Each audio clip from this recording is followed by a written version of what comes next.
I know this is It sucks. Like, I mean, I'm sure we've all been rejected at one point. Yeah. But I think at this point, you have to be like 100% sure. And by not saying anything, you're giving guys an escape route. Yeah. Because when you've already said to someone, where is this going? What's happening here? And they either lie or tell you the truth, you can always go back to that conversation and say no.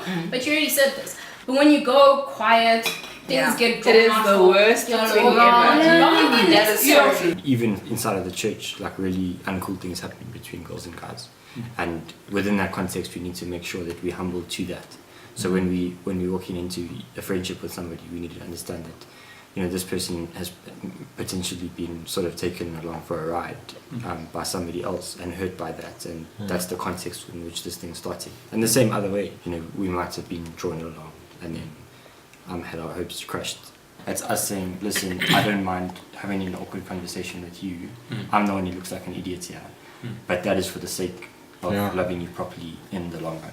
We've got to, as guys, be willing to say, listen, I'm willing to take that step in order that we have a healthy relationship going forward. And I think that's why accountability is key, where, you know, can chat to a brother and say, oh, let's look at my actions here, man.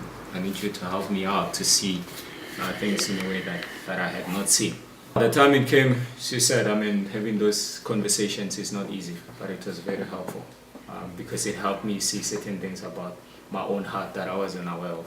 I think as women we need to be more honest with guys and with each other. Yeah. I think that we have all been guilty of like hyping another person girl up. up. Yes. Especially Oh like, my yeah, you know, gosh. like you can see it. It's not gonna go anywhere. He's just a nice guy. He's like that with everyone. But I don't have the courage to tell Tracy To that. tell I the just friend, no, the crush is a crush to me. That's the type of conversation we should be having, but we're not having those because it's hard, it's awkward. Yeah. But You don't wanna kill someone's and dreams. exactly what you said, like if we should be having honest conversations with everyone, I think it's almost your duty to just make them aware and just protect them as well. Do you read into things that actually, if everybody's aware of what's happening, they can say, no, I think you're reading into that. He hugs everybody the same way. He winks at everybody. With us guys, normally we think that, and as James said, that until I say anything, nothing is happening. So as guys, sometimes we think like that. If you didn't say anything, but there's certain things in your behavior that are, they can be confusing to girls, and I think we gotta be aware and say, and always check ourselves, and I think then just saying up front. I feel like that's why some females entertain guys they know they don't like, just because they enjoy the pursuit. That's true. Because sometimes you don't like a guy, but you will leave him to say stuff and take you out. That's also wrong. Enjoy the But pursuit. you're right. Yeah. So yeah, I think just on the point of communication, just how vital it is, how we communicate to them, how they communicate to us. I think that's where things fall apart, especially with like, so if we exclude all the other external factors, community pressure, church pressure, I think when it just comes to pressure that we put on ourselves or girls put on us, I think it's that. Do we take initiative and just like, oh, I'm going to invite these group of guys and these girls to my house and let's play games? Do you know what I mean? Are we doing something to actually break those barriers and to say it's okay, guys, to be friends? Yeah. There's nothing awkward. Do you know what I mean? Yeah. I think a lot of that has to happen. Otherwise, we won't have that family, or do you know what I mean? Somebody has to say, oh, guys, come chill at my house, and it's a group of girls, it's a group of guys, like. Alright, cool. It's been epic. We ate, we conquered, and we still have problems. Any last thoughts? Any last thoughts? So I think communication and honesty are key. Like without that, then it's just gonna mess up stuff. So yes, call a person out if they're acting a certain way towards you. And even though it's uncomfortable, like that's what you need to do, or else you can't look out for each other as brothers and sisters in Christ. So it's very important to be to voice what it is that you feel, but also to be completely honest in doing so, and to break that barrier of what is everyone else going to think. Oh, what if this causes that? Just be completely honest with each other. Like as we've seen, we're in a context of brokenness. And like for me, it's up to us to take the responsibility for that Not that we've caused it, but that we are within it, and that we can try and be a part of some sort of change, some positive change. In our own circles, we need to treat women with love, and we need to protect or better the relationships we have with women. I mean, like the fundamental thing is where are we at with God? Where's our walk with the Lord? Are we reading the Bible? Are we praying?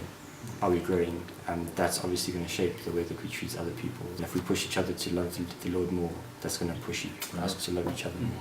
Yeah, I just think that as a Christian girl and Christian guys, you need to be real. And I feel like guys know when they're leading girls on. As a girl, you know when you're leading a guy on. Yeah. And I feel like you just need to be real to prevent awkwardness and awkward friend. Do you know what I mean? You're not gonna come to a guy and stroke him and be like, "Oh, you're my friend." Like why are you doing that? The gospel calls me to take responsibility for my own action, and I think that's a big thing. So that responsibility should lead me to communicate better and to be clear about intentions as a man.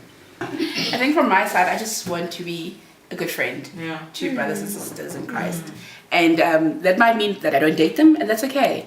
Yeah, I think to go out with intentionality to date or not to date is harmful either way. Yeah, because you become laser focused to get a date, or you become laser focused not to get a date and be weird. Yeah. There needs to be healing from both sides.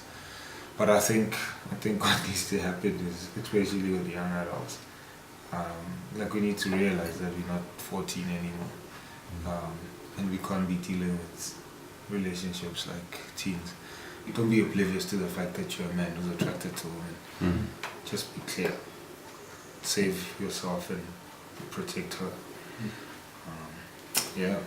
To think eternally, you know, whether you are dating or leading someone on or calling someone out, like we've already said, that I'm not going to call you out because you've hurt me necessarily. Yes, you've hurt me by liking 1, 2, 3, 4, 5 of us. Yeah. But at the end of the day, I should come and call you out because I'm thinking eternally. You are my brother in Christ. Yeah. Obviously, there's an area in your life where the gospel needs to shine. First and foremost, before I think about, oh, I'm hurt, ooh, boo-hoo, me, whatever, I should call you out because you are Christian. This is not right of you to do.